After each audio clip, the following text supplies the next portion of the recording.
अगर वास्तव में देश की सरकार है, देश के आमजन के लिए सोचती है, देश के लोगों का जीवन वास्तव में वो एक ऐसा बनाना चाहती है जो लाइफ विद डिग्निटी हो, तो क्या देश की सरकार सुनेगी नहीं? रोजगार का भाषण चाहिए क्या मोदी जी का, जो 2 करोड़ का दिया था? ये 2 करोड़ का मोदी जी ने दिया, और दूसरा विपक्ष के नेता को भी हम साफ साफ कह दे रहे कि आप भी भाषण देके यहाँ से नहीं निकल सकते। हमारी आवाज़ जहाँ तक जा रही, हम पूरे बेरोजगारों को एक बात कह रहे, यूनाइट हो जाओ या फिर भीख मांगो, कटोरा हाथ में है। शासन हमको निपटाने पे लगा हुआ है, हम आज कोर्ट जा चुके हैं, हम बिके नहीं।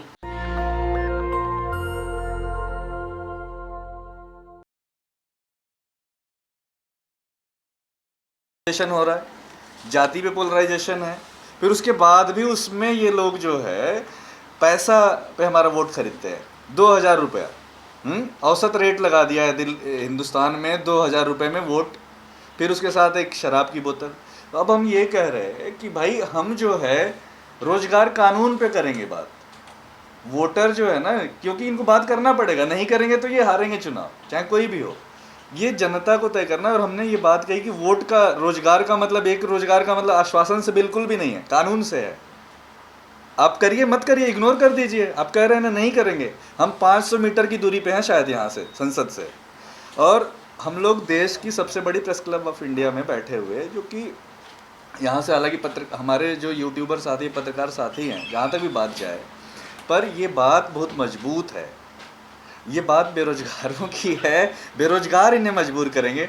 मजदूर जो दिल्ली के अंदर न्यूनतम मजदूरी जो नहीं मिल रही है, ये बात हम लोग लगभग, आपने देखा है, अभी तो हमारे कुछ साथी पीछे बैठे हुए हैं, ये लगभग पूरी दिल्ली का प्रतिनिधित्व है और पूरे देश का प्रतिनिधित्व है। तो ये बात जो है उन्हें भले नहीं समझ में आए, यहाँ से सुनाई न दे, पर हम मजबूर करेंगे कि हमारा जो वोट है। एक मिनट, मैं आपकी बात से कुछ कहना चाहूँगा कि एक कहावत है, एक बात है कि क्या बिगाड़ के दर से ईमान की बात नहीं करोगे। आज के समय में देश की सबसे बड़ी समस्या क्या है? आज के समय में देश की सबसे बड़ी समस्या है बेरोजगारी। और सरकार क्या करती? सरकार करती, आप कहोगे बेरोजगारी तो कहेगी कुछ और, आप कहोगे बेरोजगारी वो कहेगी कुछ और। कब तक भागेगी? तो हमारा ये है, आप मुद्दे को लाख भटकाएं, लेकिन देश की आज देश को एकता में बांधने का सबसे बड़ा जरिया है एक वोट एक रोजगार, क्योंकि सबको उसकी आवश्यकता है। तो आज के समय में हम यूनिटी इज स्ट्रेंथ की बात करते हैं, यूनिटी इन डाइवर्सिटी की बात करते हैं। तो एम्प्लॉयमेंट एक ऐसी चीज़ है जो पूरे देश को आज एक तरीके से यूनाइट की हो, और उसको हमको मिल करके उसका समाधान ढूंढना है। सरकार लाख इधर दाएं बाएं करे, कोई हमारी लाख ना सुने, लेकिन हम सुनाने की कोशिश करेंगे, हम उसको हासिल करके। सर, लगातार विपक्ष जो है वो भी बेरोजगारी पर सरकार को घेरती है। जो अनएम्प्लॉयड लोग हैं वो भी सरकार को ब्लेम करते हैं। काफी सारे कुछ पत्रकार भी सरकार पर अनएम्प्लॉयमेंट को लेकर काफी सवाल उठाते हैं। आपके इस मिशन में क्या खास बात है कि सरकार सुन रही है? जी प्रवीण भाई, मैं 1 मिनट, ऐसा है कि हम सरकार के विरोधी नहीं हैं। प्रदेश की जो सरकार है, उस सरकार के हम उस सरकार में वो हमारी भी रिप्रेजेंटेटिव है। और एक बात ये बताइए, जो आज हम बेरोजगारी की बात कर, इसमें क्या ये झूठ बात है? क्या जो आर्टिकल 38 और 39 का मैंने हवाला दिया, आज ये बात हो रही ना कि हम डायरेक्टिव प्रिंसिपल्स को क्या कर रहे हैं, इम्प्लीमेंट कर रहे हैं। Who is going to implement that article 38 and 39? It is the matter of the government.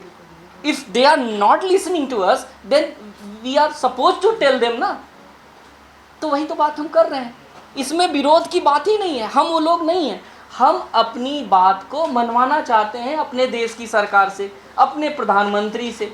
हम तो कह रहे हैं कि जो चीज़ आज के समय में देश के लिए सबसे ज़्यादा इम्पॉर्टेंट है, देश की एकता और अखंडता के लिए सबसे ज़्यादा महत्वपूर्ण है, क्या हमारे देश की सरकार उस पर ध्यान नहीं देगी? अगर वास्तव में देश की सरकार है, देश के आमजन के लिए सोचती है, देश के लोगों का जीवन वास्तव में वो एक ऐसा बनाना चाहती है जो लाइफ विद डिग्निटी हो, तो क्या देश की सरकार सुनेगी नहीं? देश की सरकार को सुनना पड़ेगा, क्योंकि देश की सरकार है। अगर नहीं सुनेगी, इसका मतलब है कि उनका आम जनता में कोई मतलब नहीं, तो फिर सरकार किस बात की? सरकार का काम है कि लोगों के जीवन स्तर को सुधारना, और जीवन स्तर अगर बुरा हो रहा है तो इसमें सरकार को सोचना चाहिए। सर उनका कहने का मतलब आप पढ़ दिया आपने जी। उनका कहने का मतलब ये है कि जब इतनी बड़ी बड़ी पार्टियां एक बार नहीं 100 बार कहती हैं, जी। सरकार तब नहीं सुनती है, जी। जी। सत्ताधारी सरकार, तो आपकी छोटे से विषय से कैसे सुन लेगी? वो है मैं थोड़ा हाँ, सा ये बोलना चाह रहे हैं। जी। सर एक चीज और ऐड हाँ, हाँ, करूंगी। जी। अभी आपने बोला कि आप बेरोजगारी का सवाल उठाते हो, सरकार कुछ और सुनती है और कुछ और जवाब देती है, तो इसलिए मैंने पूछा कि जी। सरकार कैसे सुनेगी आपकी आपकी बात बात? कैसे सुनेगी? जी देखिए, हम मैं जस्ट एक मिनट, एक कहानी है छोटी सी कि एक गौरैया थी, एक जंगल जल रहा था, उसने अपने टोट से उसमें पानी डालना शुरू किया। किसी ने पूछा कि तुम तो गौरैया हो, इसमें तुम्हारे इस टोट से पानी डालने से क्या फ़र्क पड़ता है? उसने कहा कि जब इतिहास लिखा जाएगा, जंगल की आग बुझेगी तो हमारा नाम भी होगा। तो हम देश की जनता हैं, हम देश के युवाओं के लिए कुछ करना चाहते हैं और हम कर रहे हैं। आज एक आंदोलन, एक छोटा सा सही, लेकिन आने वाले वक्त में क्या लोग सोचने को मजबूर नहीं होंगे? क्या अगर हमारी बात नहीं सुनी जाएगी तो हम सच कहना बंद कर दें?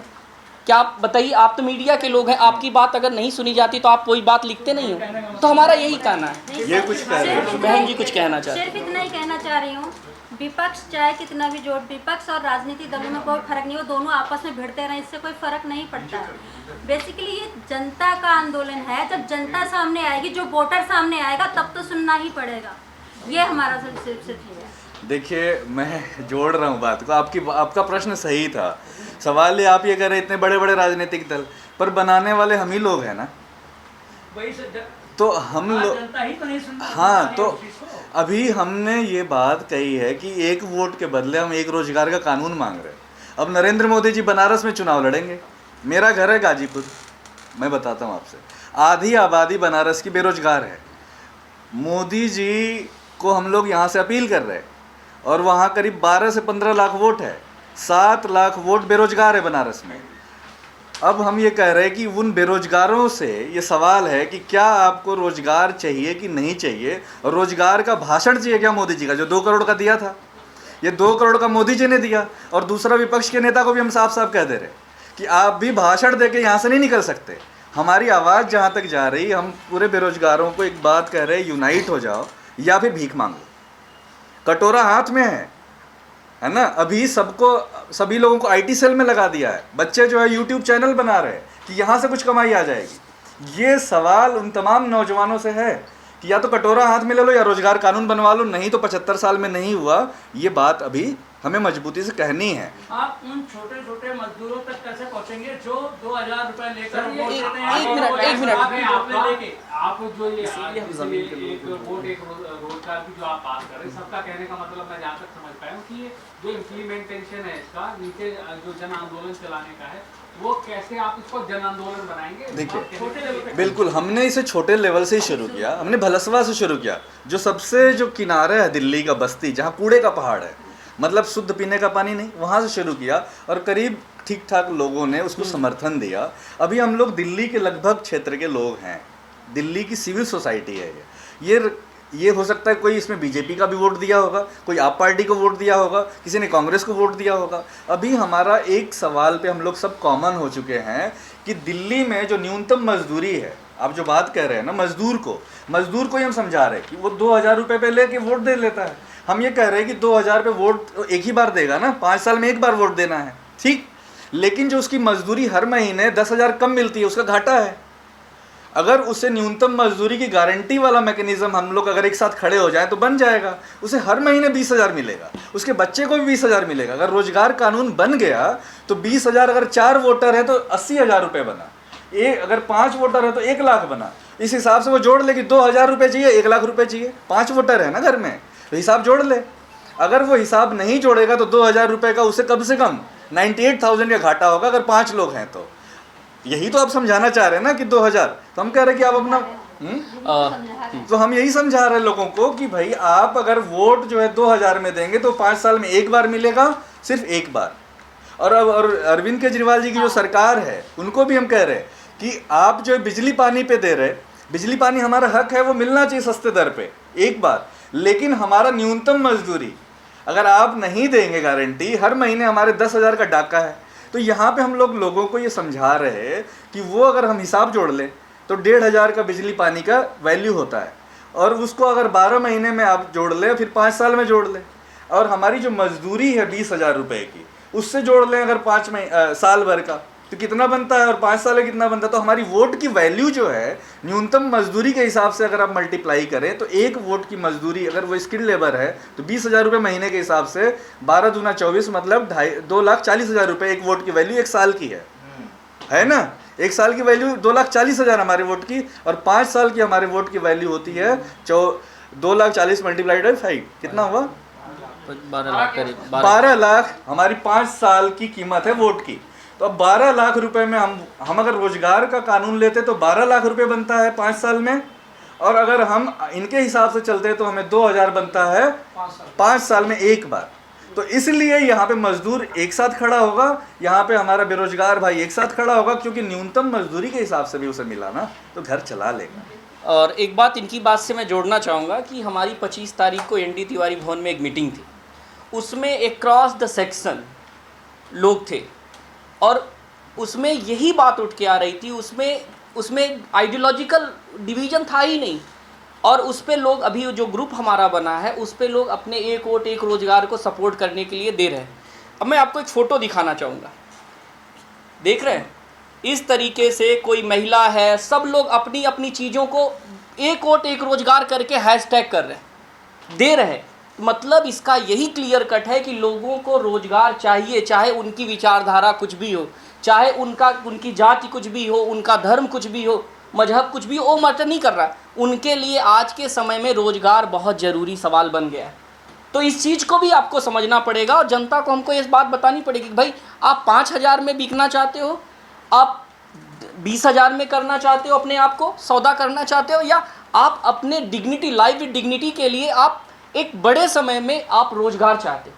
तो लोगों को समझ में आएगा, हर चीज़ समझ में आती है, थोड़ा लेट आती है, जब लोगों के अंदर, लोगों के मन से भूत उतरता है गलत चीज़ों का, तो सही चीज़ पे आते हैं। बहुत साधारण गणित है, 2,000 में चाहिए या 20,000। हाँ। तो आप बोलना चाहते हो कि ओवरनाइट सब कुछ हो जाएगी, ये 5 इशू जो आपने जो दिए, नहीं, हम नहीं कह रहे, कोई चीज़ ओवरनाइट हो ही नहीं सकती है, तो ये 5 इशू जो है, लेकिन सरकार को इधर सोचना पड़ेगा, कुछ ना कुछ तो करना पड़ेगा ना। अब तो चुनाव भी सामने है। मिनिमम वेज और रोजगार कानून, मिनिमम वेज का तो हो सकता है, कैसे भी इसको आप ले सकते हैं, मिनिमम वेज का सरकार पे दबाव बना सकते हैं, लेकिन सबको रोजगार देना क्या हम राइट टू वर्क की भी बात कर रहे हैं। पॉसिबल है। देखिए, ये जो धरती है ना, इतनी सामग्री है जो सबको देने के लिए पर्याप्त है। हमारे देश में क्या हुआ, हमारे देश में ये हुआ कि असमान जो संसाधनों का वितरण की व्यवस्था कर दी गई। गांव छोड़ के आप भी शहर आ गए, क्योंकि गांव में आपको आर्थिक स्थिति आपकी जो है वो ना तो शिक्षा की सुविधा थी, ना तो स्वास्थ्य की सुविधा थी, ना काम धाम था। तो गांव छोड़ के हमें विवश कर दिया गया, हमें दिल्ली बॉम्बे जाने के लिए। अगर हम अर्थव्यवस्था का निर्माण वापस जो है ग्राम आधारित व्यवस्था को करते, पंचायती राज जिसे 93 में लागू किया गया, उस पंचायती राज को आप अक्षरशः लागू कर दीजिए। पंचायती राज में करीब 29 सब्जेक्ट है, पंचायती राज के 29 में से 5 सब्जेक्ट यूपी बिहार में लागू हैं, 5 ही सब्जेक्ट है, उसमें भी प्रधान को जो है, प्रधान का पूरा व्यवस्था ही बिगाड़ के रख दिया गया है। तो जब आप पंचायती राज और तमाम व्यवस्थाओं को लागू करेंगे और टैक्स व्यवस्था को ठीक कर लीजिए, अभी बात हो रही थी ना कर, देखिए हमारा देश लोकतांत्रिक देश है, इसका विज्ञान बहुत साफ है, वोट से सरकार बनती है और टैक्स से चलती है, कोई और तीसरी बात है ही नहीं।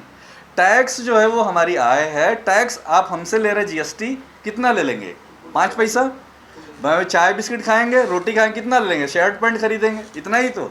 लेकिन जो आय, अभी आपसे पीछे बात हो रही थी कि इस देश का 1% आदमी, चाहे वो पूंजीपति है, उसमें भी 1% ने सारा इस देश से कमाया। इस भारत माता की जो भूमि है उससे 1% आदमी को ही मुनाफा फायदा मिला है, बाकी 99% स्ट्रगल कर रहा है ना। तो वो 1% व्यक्ति, चाहे वो पूंजीपति है, चाहे वो जज है, चाहे वो ब्यूरोक्रेट है, चाहे वो वकील है, चाहे वो कुछ और है, उन 1% लोगों के ऊपर अगर आप जो है एक तार्किक न्यायपूर्ण कर लगाते हैं तो वो हमें एक अच्छा ठीक ठाक पैसा, माननीय अरुण जेटली जी अब इस दुनिया में नहीं है, उन्होंने एक कर था जिससे पैसा आना था, उसको भी अबॉलिश कर दिया, 2014-15 की बात है। हम लोग यही कह रहे हैं कि इस ज़मीन की हवा, पानी और मिट्टी को इन ऑटोमोबाइल कंपनियों ने, रियल एस्टेट कंपनियों ने, या जो बड़ी बड़ी कंपनियां हैं पानी बनाई, गंगा यमुना किसने गंदा किया? और दिल्ली जो है हर 6-7 महीने बाद गैस चैम्बर बन जाता है। आप भी गलत हवा लेते हैं, हम भी गलत हवा लेते हैं, पर हमने तो, हमारी तो फैक्ट्रियां हैं ना तो बेरोजगारों ने तो भाई कुछ लिया ही नहीं इस लाभ ना इस देश से। इस देश से सबसे ज़्यादा भारत माता से लाभ किसने लिया? 1% लोगों ने। तो उन 1% लोगों की जिम्मेदारी है ज़्यादा कर देना, ज़्यादा उनसे आप कर लीजिए, देख लीजिए भारत माता के सभी बच्चे खुशहाल हो जाएंगे। उस कर प्रणाली को आप डिस्ट्रीब्यूशन कर लीजिए ठीक से। बस एक चीज़, 1 मिनट, एक बात और कहूँगा कि भारत में 500 प्रिंसली स्टेट्स थे जो कि भारत में क्या हुए, समाहित हुए। उनको प्रीवी पर्स दिया जाता था कि नहीं दिया जाता था? और वो प्रीवी पर्स पैसे के रूप में दिया जाता था, एक बड़ी राशि थी, इसको एबॉलिश किया गया ना। वो देश का पैसा बचा या नहीं बचा? अगर उस पैसे को, क्या अगर हमारे देश में बेरोजगारी है, हमारे देश के लोगों की दिक्कत है, तो जो पैसा कभी बचाया गया क्या उनमें वो वितरित नहीं किया जा सकता? वो भी बहुत बड़ी राशि थी। और जैसा कि इन्होंने कहा कि थोड़ा सा आप, क्या जो हमारे बहुत बड़े बड़े पूंजीपति हैं, जो 1%, जो 70% रिसोर्सेज पे अपना एक तरीके से आधिपत्य रखते हैं, क्या वो इतनी, भारत माता की बात हो रही है ना, भारत माता के लिए क्या इतनी संवेदना लोगों की नहीं होगी? उनकी जिम्मेदारी है कि नहीं? भारत माता के जो किसान हैं, मजदूर हैं, उनके बच्चे तो बॉर्डर पे सोल्जर भी हैं। सिपाही कौन है? किसान का बेटा। सर वोटिंग प्रतिशत वो कितना, वो भी तो देखिए ना। 53%, 60% तो वोटिंग होती है सारी जी।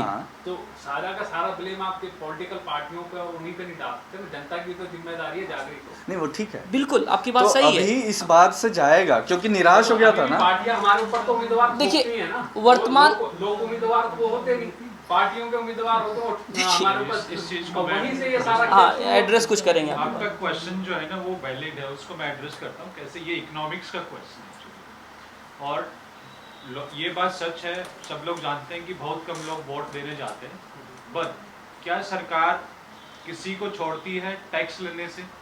सरकार के लिए सब एक समान है, सब टैक्स पे करेंगे, राइट? हमारी बात है पैरेलल इकोनॉमी की, जो ब्लैक इकोनॉमी है, जो लोग टैक्स नहीं देते हैं।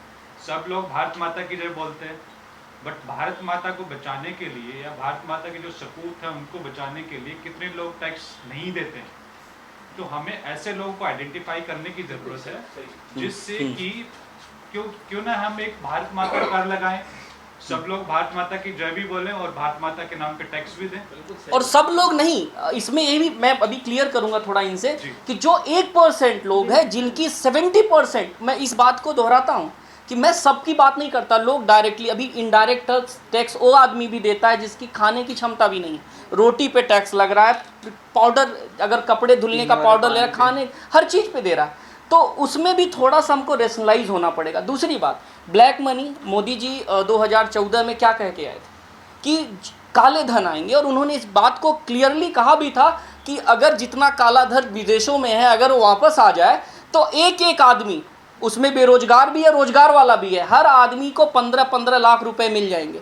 तो वैसे मैं तो इसको मानता हूँ हकीकत है, जिसको जुमला लगता हो, मुझे तो नहीं लगता, मुझे तो लगता हकीकत है। तो उस पैसे को भी लाने की कोशिश करनी चाहिए ना, देश के युवाओं को अगर रोजगार देना है तो। वो तो जनता को कन्विंस कर लेते हैं। जो अभी पीछे जहाँ से क्वेश्चन स्टार्ट हुआ था कि हम जनता को कैसे कन्विंस करेंगे एक वोट, एक रोजगार के लिए, जो एक्शन प्लान वही मैं आपसे बता दूं कि हम जहाँ जहाँ घूमे हैं, जिनसे जिनसे हमारी बात हुई है, कोई ऐसा व्यक्ति मुझे नहीं मिला जो एक रोजगार की बात को इग्नोर कर रहा हो। वो कह रहा नहीं बहुत अच्छा आपका आंदोलन है, कोई व्यक्ति हमें नहीं मिला। They are convinced. जिस तरह से अरविंद केजरीवाल ने आंदोलन खड़ा किया जी, उस तरह से जब तक आंदोलन खड़ा नहीं होगा तब तक हम जा रहे, लोग आ रहे, बात सुन रहे, जो बात आप कह रहे हैं वैलिड है जी। मैं भी सहमत हूँ उससे, मेरी भी परेशानी जी, उसको जन आंदोलन बनाने के लिए एक्शन प्लान इसी की शुरुआत हुई है। हर काम जीरो से होता है। आंदोलन तो ऐसे ही शुरू हुआ करते हैं। आप कहते हैं सरकार आपकी बात क्यों मानेगी?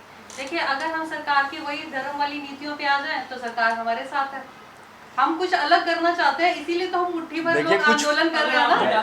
हम कह रहे हैं कुछ, अगर आपने ज्यादा भयंकर आंदोलन शुरू कर दिया तो आपके एक एक करके हर आदमी को सरकार खरीद लेगी। ठीक है, आप उठोगे। पर वोटर सारा तो नहीं खरीद पाएगी। कितना आप समझ- खरीदेगी वोटर? जो रोजगार की वैल्यू हमने 20,000 लगाई, आंदोलन तो खत्म कर दीजिए। नहीं हमारा अकेले का कैसे? वोटर लोगों तो को आप भी समझ में आ है। जाएगा। नहीं, वोटर आप भी है ना।